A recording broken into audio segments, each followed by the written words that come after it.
Welcome back to the Aussie Game Podcast, where we talk all things Australian football. We're sneaking a little episode in before our normal Sunday recording because no way we're going to be able to fit it all in. Coming up on today's episode, we're going to do a review of the Matildas two-match series against New Zealand. Great news from midweek from some of our players and some interesting talking points. We're going to also go through PFA's report. They released a report on the A-League men's competition, and then we're also going to look ahead to some of the fixtures in the A-League and then some interesting fixtures from our Aussies overseas. But Mopper, there's also some very exciting news happening in the next 24 hours or so. Yes, what we've been waiting for, the World Cup draw, less than 24 hours away. So we look forward to breaking that down on Sunday.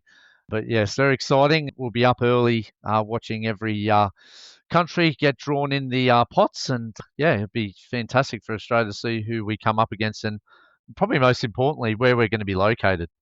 Yeah, it's all fascinating to watch. And yeah, I think 4 a.m. Australian Eastern Daylight Time. So set your alarms, put the coffee on, get up early. And it's going to be very, very exciting as we build into that tournament in June next year. But first, Mobber, let's go through the Matildas. They rounded out their two-game series against New Zealand with a 2-0 win in Adelaide. A few changes to the starting lineup, few personnel in some different spots, and I think it's probably just an opportunity for Joe Montemurro to look at some different combinations. And I'd say in terms of his best 11, it's probably somewhere in between what we saw in Gosford and what we saw in Adelaide.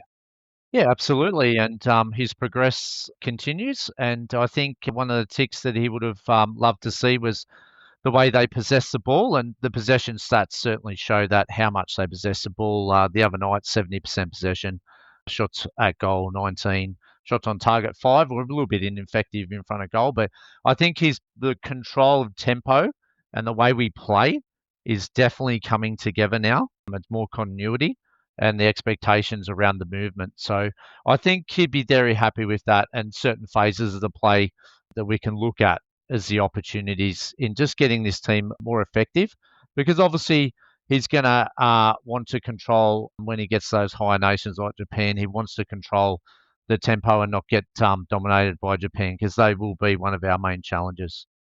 Yeah, there's certainly a difference in terms of the game, but what I will say is that New Zealand were a lot better than they were in the first game. They were more compact and better in their setup, and they actually offered a bit more in attack, I thought, as well. So just let's go through the changes. So Tegan Micah came in for Mackenzie Arnold across the back line. Ellie Carpenter played at right back, and then we saw Catley and Claire Hunt in the middle, and then on the left, we had Caitlin Torpey. In the midfield, we had Alanna Kennedy as well as Claire Wheeler, and then Van Egmond in front, and then a familiar kind of front three of Foord, Raso, and Kerr. So I think probably the main talking point is the experiment with Alanna Kennedy. I saw a lot of, and even Elise Kellen-Knight likened her to Sergio Busquets in the post-game analysis. I don't necessarily agree with that. I thought she was good in occasions, but I still don't think that's our best combination, having Kennedy in that midfield. But what were your thoughts on her performance? And of course, she opened the scoring in the 19th minute as well. Yeah, look, I think defensively it helps us. In attack, I know she scored the goal, but I think it slows the transitional speed of the ball movement from the back half to the front half. She's very sideways and very backwards. I'm not sure if that's what probably stopped us breaking the lines, because obviously, like you said, New Zealand, very compact, didn't get out of their shape. Even when they went down, they right to the end, they stayed within that low block behind the ball, didn't allow Australia much space in there. And I think, look, it's a good experiment to have, because I think it just highlights Joe's still not convinced about who's best to lead that six in the transition into Cooney Cross. I still think that position's open. We've seen Heatley play there. We've seen Kennedy play there. We've seen Wheeler play there. We've seen Amy Sayer rotated around there. I don't think he's convinced yet. I think his number one will be Gorry in there anyway, but I think he's very open-minded on what will work best. And it may come down to who we play, because again, are you looking for extra defensive cover, or are you looking for someone to transition the ball a bit quicker? Because when we do play those low blocks, you kind of need someone in there to speed the ball up. And you've seen Catley do it from the back. We just, because Wheeler and Kennedy are more defensive, I think the ball movement was a little bit sideways, and instead of like trying to break the lines, which I think, Gorry and Cooney Cross would probably do that a little bit more efficient, and probably Heatley because she's a ball player. So look, this is why he's experimenting, and it'll open up opinions. It was great that she got on the end of the goal, which was fantastic goal that she scored. She definitely can show us in moments there, but I think it'll come down to styles and teams who we play. I think she's rock solid at holding up the ball. I'm just not sure about transitioning the ball through the lines. Yeah. All right, let's go through some of the action in the first half. It was pretty wasteful, as you said, but we had a good period toward the end of the first half. And that's where I think you probably saw Steph Catley insert herself a little bit more and push into midfield, trying to get on the ball a bit, because a lot of those chances were created through that left. And even Caitlin Torpey bombing on through from left back. So that was probably our strongest period of the entire game. I thought probably that kind of last 10 minutes or 15 minutes so of the first half. That's where we created some chances, and a few fell to Caitlin Foord that she missed, and a few missed by Raso as well. But I think central to that as well was the introduction of Sam Kerr, and I think we saw she was heavily involved in the first goal with the ball kind of falling fortuitously to Alanna Kennedy, but it was her hold-up play from those throw-ins from Carpenter that really gave us a bit of a different dimension to what she can offer. Oh, absolutely. She's great with the ball at her feet, and she can hold the ball up and connect with those wing backs and front forwards. So, look, we all know Kerr's a world-class player, and again, got 45 minutes out of the two games just to preserve her fitness and still to keep building, similar to what Chelsea's doing. She's going to be the head of attack when we hit Asia Cup. It'll be just up to Joe managing her minutes and health in that tournament. So it definitely is a massive weapon that we have, and it's going to be very exciting watching Kerr get back to full fitness for that Asia Cup. The second half was pretty flat, if I'm being honest. A lot of kind of effort, but no real reward until we saw Hayley Raso pop up for her goal. It came off the corner from Catley, I think it was, and she attempted a header, but then the ball fell to her and she drove home. So a bit of icing on the cake, but probably wasn't the same performance that we expected after what we saw in Gosford. So I think, what were your kind of overall thoughts? We saw a few changes there in the second half as well, because interesting that, I think there are a couple of positions that are still up in the air. What do you see from what we saw the other night? Well, I think the experiment was Catley moving into the midfield, Kennedy then dropping back into that centre back to protect her. We've seen Catley get way further forward than what we had seen before. Obviously, naturally, she's been on our left side. Now she's been moved in the centre of defence. So I guess that's what the experiment was. If you look at that, that brings in Torpey, and in the second half, we've seen Nevin as well, and we've seen Nevin play down that left-hand side. So I think if that's what we're doing moving forward, whether it's Nevin or Torpey, I just think once they learn to understand Foord's runs as well, I think Foord come inside a couple of times and dragged the defender across, which opened the space for Torpey, but she just was a bit like inside rather than outside. I think Torpey and Hunter got to learn off Foord's runs, and if they can get that space what Foord presents, I think Foord, when she would have got in the box, would have had an option on that left and would have created more. I think we also too bombed a few crosses in on Adelaide, and I just didn't think if we're playing that type of style, we probably, that's kind of like Michelle Heyman's bread and butter, not like the McNamara's and, Kerr's pretty good, but again, we were more crosses in the box in the second half. Didn't really suit our style, and I think this is what happens when the ball movement's just a little bit slower, and that's what it was, and that's forced by New Zealand's tactical change, which means we had to up the tempo, and the tempo just didn't come, probably because we're a little bit more possessive of the ball. Now, that's a positive, and it can be seen as an opportunity when transferring the ball. But I think, again, these are all lessons learned. from these change of tactics and what we've got to try to do to break things down, because you need that quicker ball movement. So I think, I don't. I think Joe's seen what he needs to see now, and I think going forward now with these combinations, you've seen Raso and Hunt uh, offer good pace. Hunt at the back protecting when Catley goes forward. She's got the pace to recover, and Raso down the right hand side offers speed with Carpenter. So I think we've got a good little balance in there. It's just, again, the only question mark I have is still that 6, and is Gorry the starter and Cooney Cross in the 8, and then obviously potentially Foord or Van Egmont to be in that 10 role. I think that spine is what I still don't see he's convinced of, and it's been rotated the most out of all positions. So I think he'll take the time to analyse this now and go away and think what worked best, because you've seen the ball movement in Gosford compared to Adelaide. Yes, we possess the ball well in Adelaide and Gosford, but we move the ball quicker in Gosford. So I think he'll go away and take that away and look at those little combinations.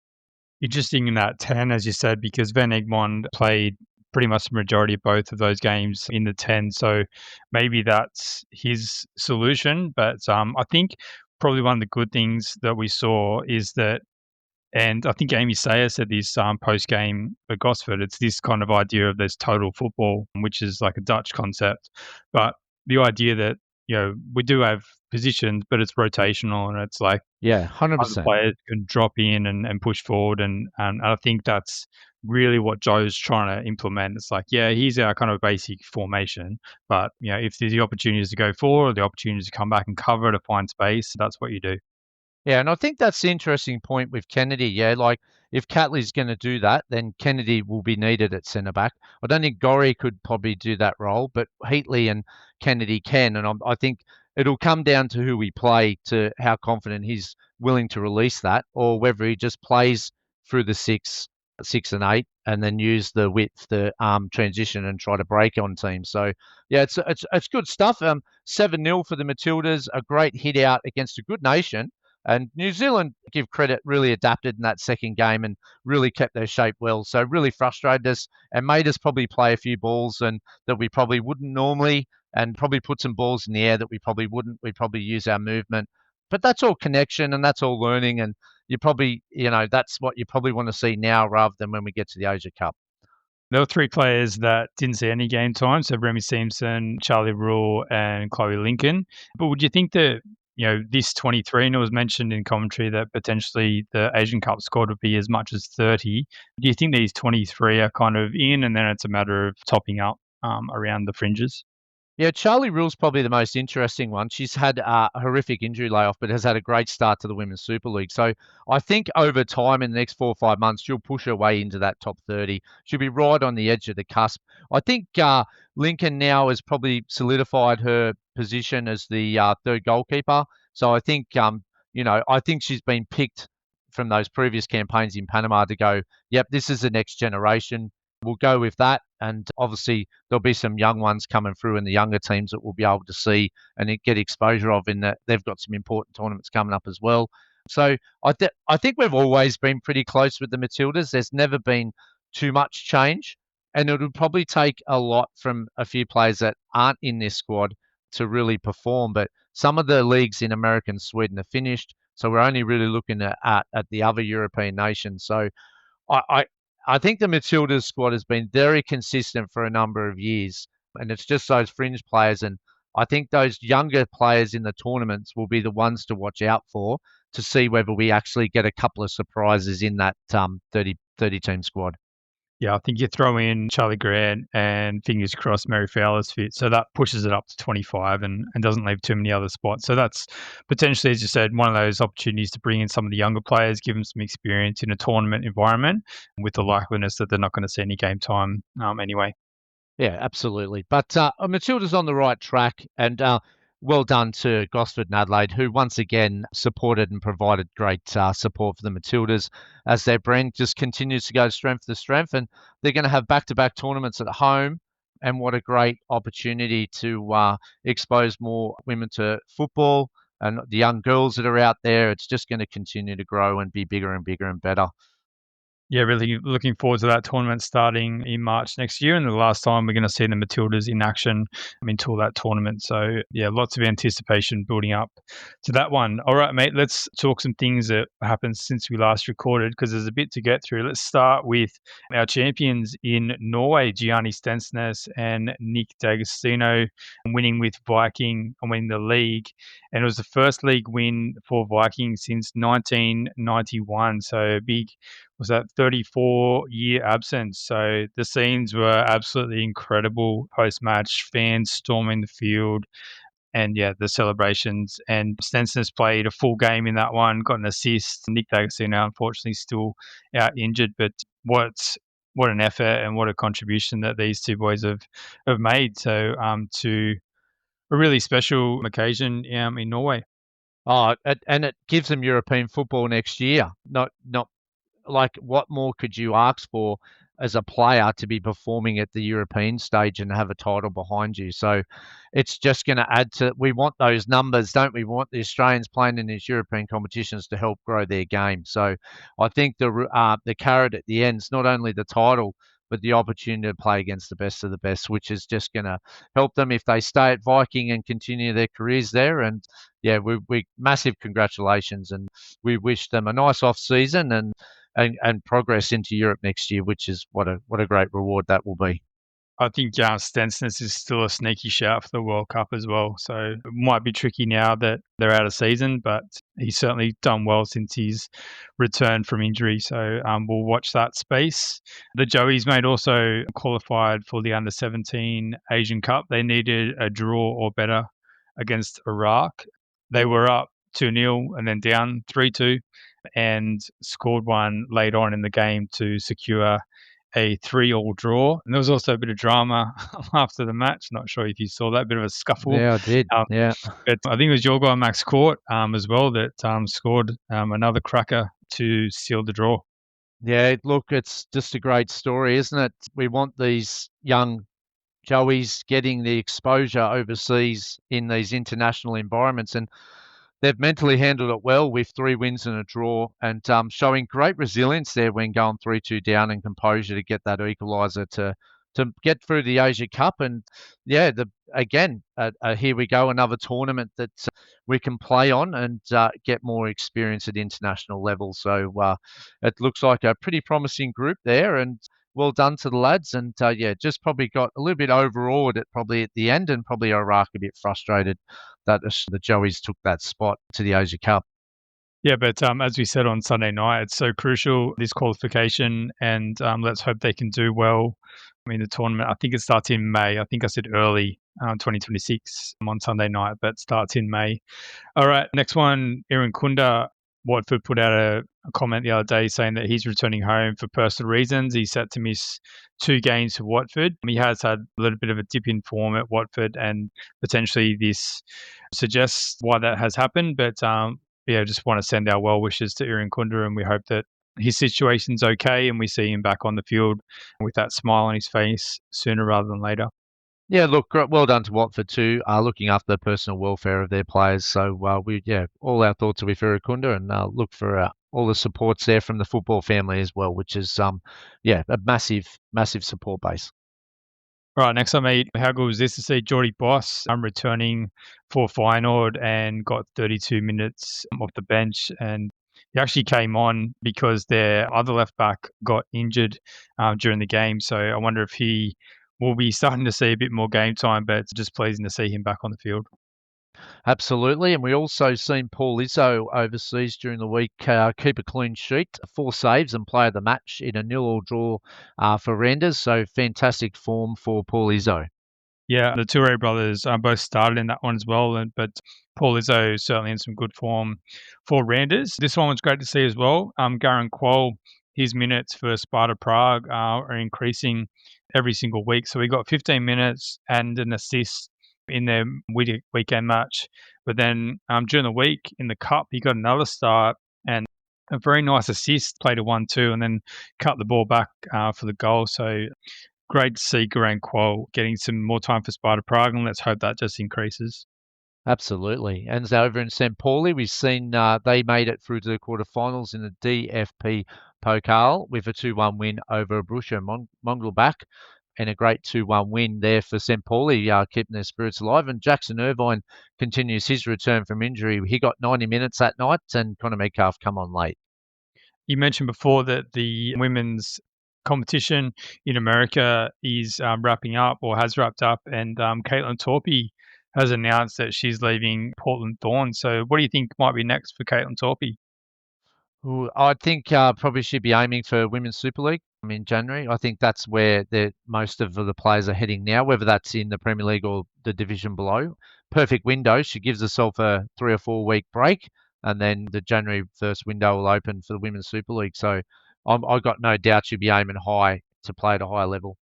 We speculated a few weeks back about Amy Sayer and Remy Siemsen, but Sayer did say that they're both looking at extending their time in Europe, and while they might come back and train with A-League women's teams for the Asian Cup, there's certainly no indication that they'll be coming back to play. So we'll probably similar. We might see some moves in January for those two as well. Yeah, definitely on the radar, and I know they'll be looking for some strong competitions to continue their Matildas push. Elsewhere in England, it was a rare 28 minutes for Jay Coleman. His game time's been very few and far between. As Warsaw played in the EFL Trophy and got a win, he picked up an assist in that game. But something funny going on with his clearances or something at Warsaw, because he certainly should be playing a lot more at that level. Definitely agree on that one. We also seen the championship midweek game, 90 minutes for Lewis Miller's Blackburn concede a late in a 1-1 draw in the last minute. They're 1-0 up and unfortunately had a draw with Ipswich, but still pick up an important point. Ipswich have been in good form. 90 minutes also for Rafael Borges Rodriguez in Wigan's 1-0 win during the week. And Hearts, they're held by Kilmarnock, and now only lead the Scottish Premiership on goal difference. So they've had a real dip in form since they were about 8 points clear at one point. Devlin played a full game in this one and looks to be quite solid again. Yeah, we spoke 4 weeks ago. They had these 4 lower teams in the Scottish Premier League, and it's gone the other way. We thought they would have just kicked on, but the pressure is told, and they've crumbled a bit, and Celtics are caught up now. So it's game on over in the Scottish Premier League. We also too had Oscar Priestman starts again after his midweek game last week, man the match performance in Motherwell's 0-0 draw. They're 7 unbeaten now. Kotrumbis and Stambolopoulos off the bench as well. But Chief, the goal of the night goes to Zach Sabsud. Talk us What a through it. goal. Oh, mate, it's very nice and great to see him back on the score sheet, but drove down the right wing, cut inside, and just such a composed finish, just dinked it over the keeper into the far corner. So fantastic to see him scoring again, and just what a quality finish. And I think he's the type of striker that can score all those types of goals. So he has to be on Tony Popovic's radar. I'm not sure why he hasn't been looked at. I know there's one window where there was an injury, but otherwise I think he needs to be considered for the March window. Ryan Strain was on the bench in this one as well. What about the balance? He got knocked off balance, had to regain the balance, and then performs a finish like that. Just that's special. He's really grown over there in Scotland, hasn't he, with his time this year? So well done. All right, mate. Also during the week, the PFA released their 2024-25 A-League men's report. Some very interesting reading. So I'll just take you through the key findings. So their first one was that youth opportunities are at record levels. Under 21 players reached 18% of total match minutes. Players 25 and under exceeded 50% of available match minutes for the first time. The second one was about attendances and infrastructure. So their point was that average crowds rose 9% to 8,788, boosted by Auckland FC's debut, yet only 3 clubs filled more than half of their stadium capacity, underscoring the need for improved fit-for-purpose venues for the A-Leagues. Their third key finding was that player sentiment and governance. So 52% of surveyed players expressed dissatisfaction with league management. 60% support an independent commission to oversee the competition aligned with leading models in the AFL and NRL. And their final key finding was transfer revenue is volatile, revenue source. Clubs earned at least $11.4 million from transfers in 2025, but the report warns against relying on player sales at the expense of core revenue streams and long-term fan connection. Where do you want to start? Look, I don't think there's no surprises in any of this. I think if you're close to the game, I think it's good that they've done a health check. It's important for the business plan to check in and get a health check for their strategic outcome. But I'm not surprised by any of these points. We're pretty close to football, and we understand where it's going. If you talk about the youth opportunities, that's just been driven by player market as well, with clubs trying to get the bang for buck, like you said, with the transfers. So I think those 2 points are connected. And also, obviously, the majority of our players will seek European careers and Asia careers because there's more money to be had over there and more opportunities. So I think that's a good thing that it's put the under 21 players up and under 25 players up. I think that's a positive. I don't see that as a good or bad point. I just think it's where the league is at. I think the crowd's interesting that they're 8,788. If I look back at the crowds when we first started with the A League, we're around the 10,000 anyway. We've been consistently around the 9, 10,000 for 20 plus years, ever since the inception of the A League. So I don't think we can look at that in any positive way because we haven't really grown the fan base in each club. They've seen massive increases and dips, and I think that's just because the league's been inconsistent. We've had our moments and then we've had our falls. Quite similar to Australian football. We've had our moments and then we've fallen. So look, those crowds are probably just a reflection of the offer that the A League presents, and has really struggled against. If we look at, not what I want to look too much into comparisons, but you can see other sports obviously getting that market share. And I see, though, with football, and it'll always be the way, that the grassroots, I think, are right. The numbers have always been there. The participation's always been there. The end product, the national teams are very highly followed, very well financed, have a great brand. It's just we lose our way in the middle with our inconsistency on how we've run. And I think that's where you see most people's frustration of the game, because they see the bottom end and they see the top end and they say, well, if we've got the grassroots and we've got the top end, why are we going so wrong in the middle? And I think that's what probably gains the insecurity, I reckon, that's around the comments of Australian football and where it's at, rather than, looking at some of the points where it says, 52%, 60% of players are, express dissatisfaction. Well, that's the main reason why, because the middle is always confusing. And I think clubs transfers, I think if we look at that and go 11.4 million, I think we've undersold ourselves, because if you go value most of our players that have come from the A League and in Europe, they're worth more than that. So we've undersold ourselves. So yes, we can't rely on it, but I tell you what, we're missing out on a lot too in that market. But again, I don't think any of these points are new or fresh that's come up. All the points have been there. It's what I want to see is, what are we doing, and what are we putting in place to support that? And some of the points down at the end of the obviously the health check that they've done point to a few of those things. But again, until we get some security, like there's no point saying that, around stadiums that we need improved stadiums. Well, what I think we've only got 1 or 2 clubs that actually own their own ground anyway. Everyone else, I don't think any yeah, do. Western United did, but yeah. Everyone shares with a major league of another sport. So, and the cost of that would be far outweighing what we could afford anyway. I just think, again, go back to the foundations of the learnings and just try to make the A League what it is, rather than trying to compare or compete with the other ones, and just try to get a product that works for us. And again, we've seen some steps forward, but with the Australian Football Association obviously coming in for the state league clubs with the 8 inaugural clubs. So we're seeing progression, but again, it's just all got to link together, don't they? Everyone's just got to find that link, but we've been talking about this for a long time. So again, good that we've got key findings and we're talking about it, because we get to comment and try to elevate and challenge them back to try to think of a best way forward. But what that is, that's their job, and that's what they've got to try to find. They've got to share the vision with the fans and the community, because if they want increased fans and revenue and all that kind of stuff. You've got to build your brand and be consistent about it rather than like I think it was 8 inaugural A-League clubs. Yep. And then New Zealand obviously left, and then we've had clubs come in and out, and like we've said come into our A-League, and then we've lost them, so we've lost fans. So you can't build a brand unless you provide consistent offer, and I think that's where we need to go back to basics on. Yeah.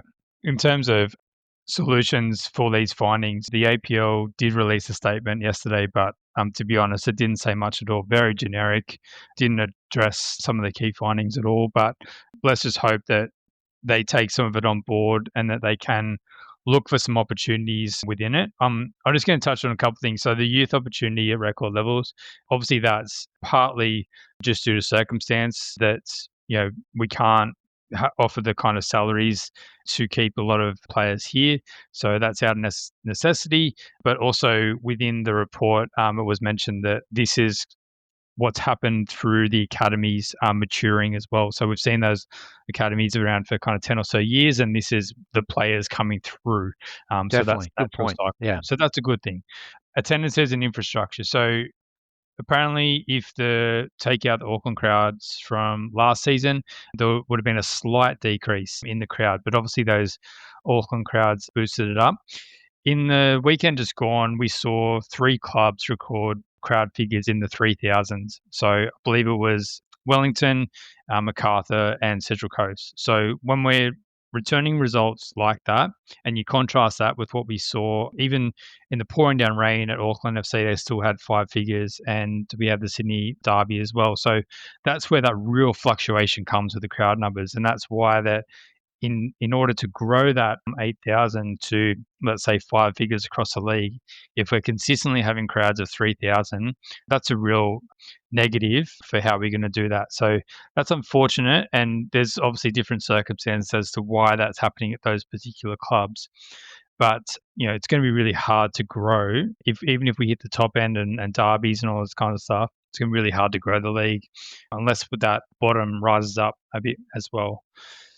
In terms of the player sentiment and governance, so obviously this suggests that we're better to have, or the players, or the majority of players feel we're better to have a system like the NRL and AFL. So I had a look at the current board members of the APL, and this is what's on their website. So Stephen Conroy is the independent chair. Stephen Evans is the shareholder representative, so he's the managing director at Silver Lake.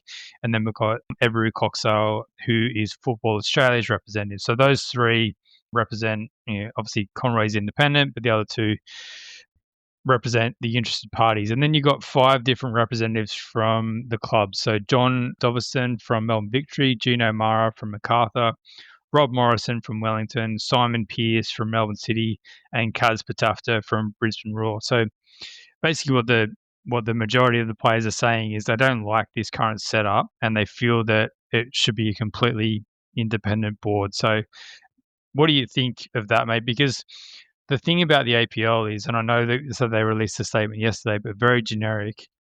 We don't ever see them public facing, ever, ever, ever, ever, ever.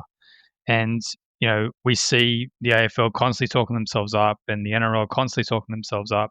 So I think whatever system we do, it needs to have someone that's front facing that can be talking about either the issues in the game or talking about the positives in the game and what we do. Yeah. Oh, look, it's a massive gap. There's not much media exposure for domestic league. We've seen that over the past, and it's been a big issue. Broadcasting's been a problem as well, like because there's so little of it in the papers and online and stuff. We see a lot of the high end stuff, which we're all familiar with, but yeah, the domestic game really struggles for a voice. So all these comments are absolutely valid. Well, it's up to them to really respond to that if that's it. But again, are they going to take ownership of that and do that independent model? It'd be a major shake-up, wouldn't it? But I think they realise it's not working. I think people can see it's not working. So it'd be up to them to strategically challenge themselves to whether to do that. But you're right.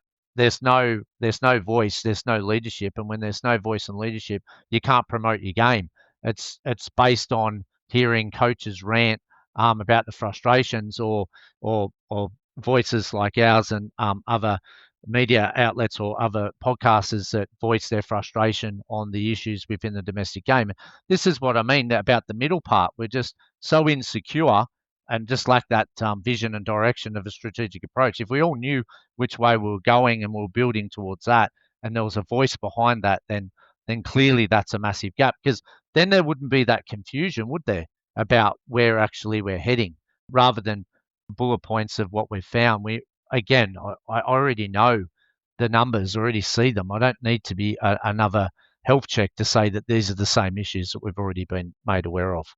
And you look at the 8 people on that board; they've all got interest in making the A Leagues a success. Like whether you're club representative and you want the best for your individual club as part of the league collective, or surely if you're part of Silver Lake or you're part of Football Australia, you want the league to be successful. So I just don't understand. And this is the thing, we're all left in the dark because no one comes out and says this is the vision. Like PFA are putting out their vision and suggesting, and this is a recommendation, this is a finding. But where is that from the APL? It's just non-existent at the moment. Well, there's the learnings of the breakup from 5 years ago. And it's obviously hurting because the people who are in the game have just voiced it to them straight off the bat. And look, credit to them for posting it, because it would have been hard to post the reality of that criticism. So, look, hopefully it forces change, because you clearly, when we got into so much debt in the domestic game and had to pull the purse strings back and made the league even harder to operate, it's not healthy. And again, it just creates that insecurity what I talked about around, the focus on where it needs to be. So they've definitely got some challenges, and hopefully we can get this right, because we've seen it.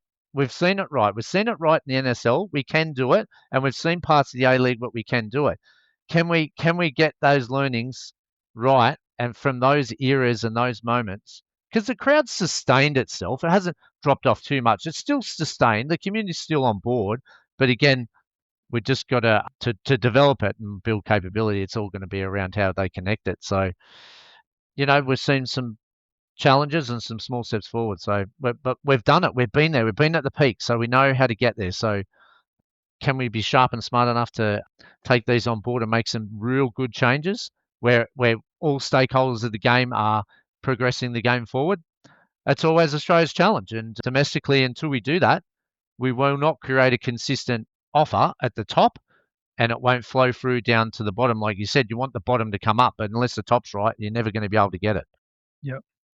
There's a couple more things from the report, and we'll put this in the show notes as well so you can read it, because it's a very interesting read if you're interested in the domestic game. So one of their other points was the risk that clubs solely focus on transfer revenues as their kind of revenue stream. So unhelpful terms such as development league are treated as a binary, when in reality, the league can and should do all of developing and selling players, competing in Asia, and attracting fans. So it's about finding that balance between revenue streams, because if you have both promising young players come through that we can sell on, but you've got a good product as well, you're going to attract fans and you're going to be able to build multiple things at the same time. So I thought that was a good one. And then they said, because of the volatilities of the transfers and the over-reliance from clubs, they're looking at a slightly different approach. So a bit of a kind of league-wide sharing model. So 25% of each player sale distributed amongst all clubs, to help with the central distributions that we have seen decrease over the last couple of years. So that it's not just individual clubs profiting from these transfers, but it's a share thing across the league. And that would be, that doesn't happen anywhere in the world as far as I'm aware. But is it probably necessary? Maybe it is, to kind of share some of that to make the league as a whole grow. Well, that's a very debatable point, isn't it? It'd be hard, wouldn't it? Right? Like, sure, clubs would be saying, well, what right does Club X have for me developing this player and selling them for a profit? Why should they get a share of 25% of that sale? Yeah, that's dangerous precedent. I can see the holistic approach to it, but I don't think you're ever going to get clubs agreeing on that, because a lot of clubs develop, and it is one of their revenue streams, and it's an important revenue stream. And I don't think they're going to want to share it, especially when clubs are trying to, at least get break even. They're not going to want to lose money. One I of the know things they it's like, did say was that receipt of the shared revenue could be made conditional on a club fulfilling player development criteria to ensure all beneficiaries are contributing to the pool over time. So that would be how they would kind of define it. But again, that's probably quite a subjective thing to say what they're and doing. and to add to your point, don't forget the players are developed in the state league clubs. Yep. The A-League Yeah. So it should trickle A-League down. clubs pick them off. Yeah, it should trickle down because the junior clubs just is the same. Like some of these Yeah. players have played 10, 15 years with, their state league club that's helped them get to that prominence to be exposed on that stage. So And again, then play 10 really, or 15 games for the A-League club, and then that's yeah, the club that gets the profit. Yeah. oof, yeah, yeah. Anyway, it's a good talking point, and yeah, lots of avenues to look at there. Just one more thing, and this was around the World Cup. So there's the Men's World Cup Club Benefits Program. So clubs can benefit from players being released for World Cup qualifiers and going to the World Cup. So there's a big pool of money. So what is it? It's 355 million US dollars across the world, but a lot of our A-League men's or A-League clubs are going to be able to benefit from a portion of that as well. So we saw last World Cup that there was a significant amount of A-League base players, but also it will include A-League players that have recently left and gone to other clubs, so they'll get some of that benefit too. So yeah, there are these other opportunities for revenue. Oh, look, that's a great rule from FIFA. That's sensational because especially allowing 1 or 2 years that they've been at their previous club. So look, that's great reward. That's one of the best initiatives I've ever seen them produce, to be honest. As I said, I'll put the link to the full report in the show notes, so have a look for that, and it's a very interesting read. Also, too, this week we've seen the Football Australia Class of 2025 Hall of Fame inductees. One of Australia's most decorated footballers and the Socceroos' all-time leading goal scorer, Tim Cahill, and Matildas legend, who was a pioneer for Australian women playing abroad, was one of the first players to play a European Cup final as well. Turned inspirational mentor to youth development, Sharon Black, and a renowned historian. This is a great story, who has dedicated more than 4 decades of preserving the history of football in Australia. Roy Hay joined the esteemed list of personalities in Football Australia Hall of Fame. What a great story this is for these three inductees. Yeah, we obviously know Tim Cahill and all the work that he's done. I mean, his playing career, but it was very interesting to read Sharon Black's backstory. I didn't know much at all about Sharon Black, and as you said, a bit of a pioneer in European football for Australian women. And then, yeah, as you said, great story for Roy Hay to be recognised for all the work that he's done. So, yeah, huge congratulations to those three for being inducted into the 2025 being inducted into the Football Australia Hall of Fame for 2025. All right, mate, let's finish up with a few predictions for the A-League men's competition, and then we're going to look at some fixtures coming up, some important ones for Australians playing overseas. So kicking us off tonight is Macarthur SC playing the very much in trouble Melbourne Victory. So, well, hey, this is going to be very interesting. The old hot and cold Macarthur coming up against the very cold Melbourne Victory. I'm going to tip an upset, or if you call it an upset, Chief, I'm going to reckon Melbourne Victory is going to get their bounce back, even though it's going to be a tough contest against Macarthur to build some well-deserved confidence. They'll need it. So Melbourne Victory for me, 2-1. I think Macarthur will be able to hold out for a draw in this one. I think they probably struggled on the back of their midweek game last week, but coming off the back of a bit of rest, I think they'll be good for a draw. I'm not totally convinced about Macarthur, but I think they're good enough for a draw against Melbourne Victory.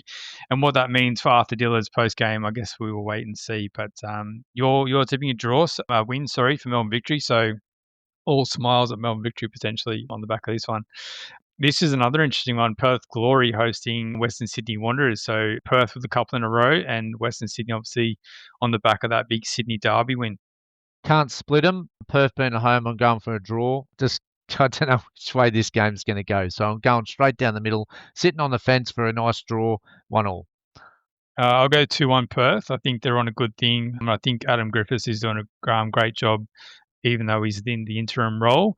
And I think Western Sydney is still struggling to score goals. I know they scored a few against the Mariners a couple of weeks back, but I think they won't have enough against a resurgent Perth over there in the West. Kicking us off on Saturday is the New Zealand Derby, the second one of the season. Auckland hosting this time. What do you think? Well, I can guarantee, Chief, for all the fans, it is sunny over in Auckland and the pitch will be dry. So we're going to see a good football game and Auckland to bounce back and win in front of a good crowd over there and have one of the strongest crowds of the A-League season. And I'm tipping 3-0. Oh, wow. Wow. You just continue to stick the boot into Wellington, don't you? I'll go 2-1 to Auckland. I mean, this one, I think they'll be too strong at home, but I can see Wellington getting a goal along the line. Newcastle Jets, on the back of their win against Auckland last week, hosting Melbourne City. How do you see this one going? I reckon this is one of the toughest games of the week.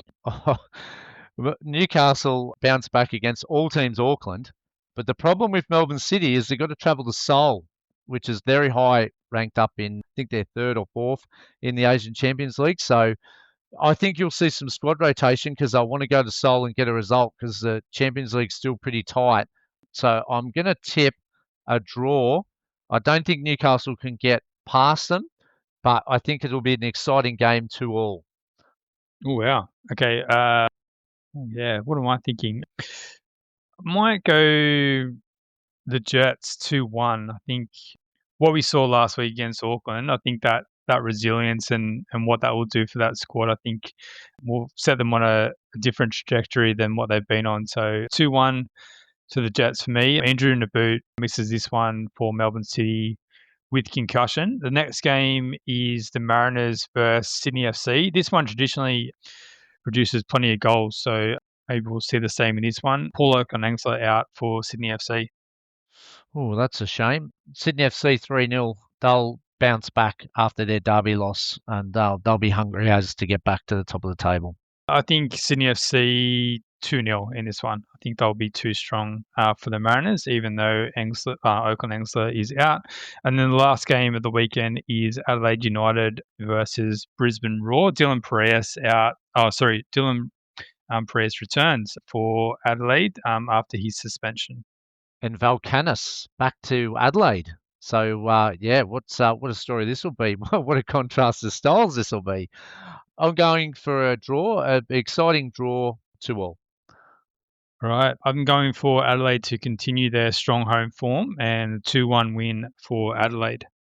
It's at night too, Sunday night, so they should be in prime time there. So yeah, some cracking games. You could every game's up for grabs, isn't it? There's no real certainties there for the tipsters out there for the A-League this week. So there'll be some very interesting contrasting styles.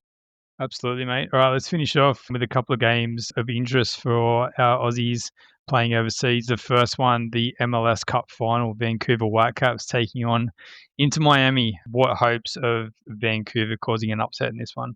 Well, it's a one-off game, so it's 50-50. So we've got an Australian representation in this, so we'll be going for Vancouver over the Inter Miami All-Stars, aren't they? They've been on fire of late. So yeah, look, Inter Miami is going to be tough to beat, but in a one-off final, you never know. Yeah, let's hope that Giuseppe Bovalina can get on the field and get some minutes and that he's lifting up the trophy at the end of the game. The second one, top of the table clash in Croatia between Hajduk Split and Dinamo Zagreb. We've seen mixed minutes for Frank Karacic and Anthony Kalik over there at Hajduk Split, but this one's a big one in Croatia and to see who can keep their spot at the top of the table. Oh, that'll be a massive day for the fans, won't it? That one. Wow, exciting. Look, which team's very well and all the best. We've also got Motherwell versus Livingston. Can Motherwell maintain their unbeaten run against the Aussies at Livingston? Yeah, well, I mean, they're on a really hot streak. I think that's probably 5 or 6 now in a row, unbeaten after their draw midweek. So hopefully we see plenty of game time for Kotrumbis, Stamatolopoulos and Priestman in that one. But plenty of the fans love the way they're playing at Motherwell. So I think they'll have far too much for Livingston, who are sitting at the bottom of the table. And Hercules play last place Telstar, looking to move away from relegation trouble and go 5 unbeaten. If they win, they'll go 6 points clear of last. Yeah, well, good to see their form turn around, and paired with Aiden Hrustic, getting plenty of game time and playing well too. And I'll leave you for the last one, mate, because it's a massive one in Scotland. Well, we've seen Celtic pin Hearts back, and now it's all on the line, top of the table, and it's at Celtic. Both clubs are so inconsistent at the moment, isn't it? But Celtic just sneaking, doing the job. Wow. I'm going for a draw in this one, but I'll be cheering on for Hearts with our Aussie connections that they can bounce back to the top of the table. Yeah, let's hope Hearts can go across the line, because it would certainly be a hammer blow if Celtic is to win this one and obviously take the lead outright. And that would probably mean about 5 matches without a win for Hearts. So they're certainly on the slide, unfortunately. But let's hope that Cam Devlin can boss that midfield and get them over the line. Thank you for sharing tonight. Some great topics. Hope you get a listen. Shout out if there's any feedback on tonight with any of the reports. There's some big topics there, and we'll try to bring them up on Sunday. So yeah, pump through those questions and what your thoughts are on some of the findings, the Matildas selection and games, and just good luck to all your teams on the weekend. There's more midweek games during the week, so it's another double header for most clubs going into next week. Yeah, and obviously, as we mentioned from the top, World Cup draw in the early hours of tomorrow morning. So it will be very interesting to see who we draw. And of course, we're going to break that down on Sunday night. But thanks for your time, Mopper, and thanks everyone for listening. We'll be back on Sunday. In the meantime, enjoy your football. Enjoy your weekend.